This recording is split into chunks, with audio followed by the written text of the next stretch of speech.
Our nation has just suffered the largest illegal mass migration in history, deliberately engineered, abetted, and encouraged by President Joe Biden and his allies in Congress. For 4 years, the American people have endured the effect of this calculated lawlessness.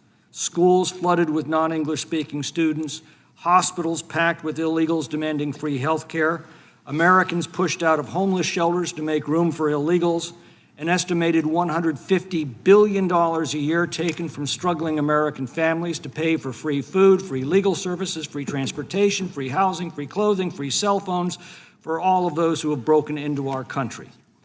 Millions of American workers have been displaced, driving down wages and drying up opportunities for our own young people.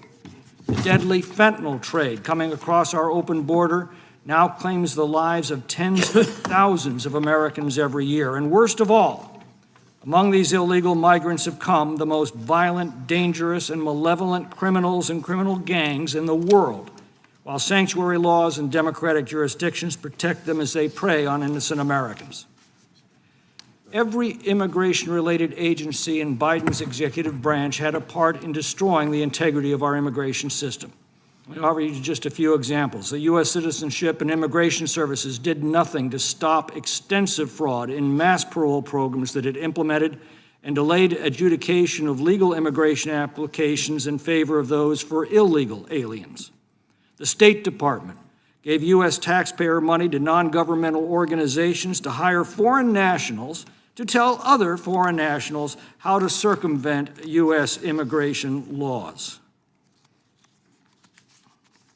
The Department of Homeland Security refused to prevent fraud in visa programs and brought interior immigration enforcement to a standstill. Customs and Border Protection abused its authority by paroling in over 531,000 foreign nationals in just one categorical parole program. The Department of Health and Human Services ignored its duty to determine whether unaccompanied alien children who arrived at the border had criminal backgrounds and were in danger to themselves or others before releasing them into our country. The Office of Refugee Resettlement used taxpayer dollars to fund housing for illegal aliens. The Department of Justice told its immigration judges to stop adjudicating cases. And it reversed common-sense Trump-era opinions that prevented asylum fraud. Time and again, we were told by the Biden administration and congressional Democrats that our border was secure. We were told there was no national security or public safety risk.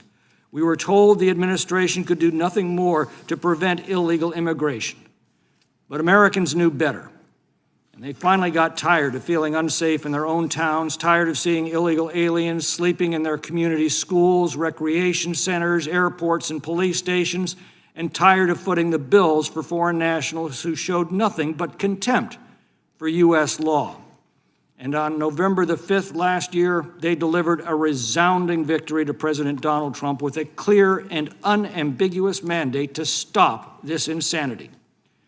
Yesterday, President Trump, within hours of returning to the presidency, issued 11 executive orders to once again secure our borders, recover our sovereignty, protect our people, and restore the rule of law.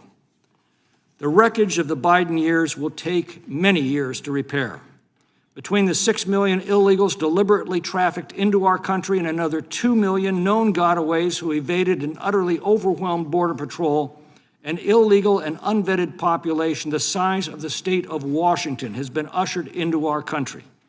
That population includes at least 99 terrorists that we know of, more than 1.4 million aliens who are right now defying court orders of removal, 7.6 million aliens on the ICE non-detained docket. President Trump's executive orders reinstate the successful Remain in Mexico program that had brought phony asylum claims to a trickle until Joe Biden abolished it on his first day in office.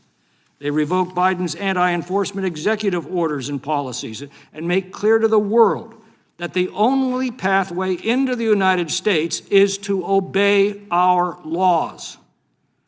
And after the largest illegal mass migration in history, this administration must now undertake the largest repatriation operation in history. And I speak for every Republican on this committee, and I believe every Republican in this Congress when I say we will stand behind him in this necessary work. This Congress must not only give President Trump the tools to restore our national sovereignty, but we must also enact laws so that a future Democratic president cannot once again throw our borders wide open. We need to reform our asylum laws to ensure that only legitimate claims will be honored. We must close the loopholes that allowed Biden to abuse the limited parole authority that Congress gave him. We must revamp our unaccompanied minor laws to prevent human trafficking that ran rampant under Biden, and we must rescue the hundreds of thousands of children that Biden and his administration simply lost track of. We must restore integrity to our temporary and permanent visa programs so that only those who are an asset to America can take advantage of them. Much of that work will fall to this subcommittee, and all of that work begins today. I look forward to hearing from our witnesses to help us chart that path. And with that, I yield to the ranking member for her opening statement. What would it do to our efforts to actually fight real violent crime and gun-based crime in America, the AR-15s, the illegal trafficking guns, if we diverted federal, state, and local law enforcement just to deporting people who've not committed any crimes at all? Look, we already don't solve 50% of murders in the United States.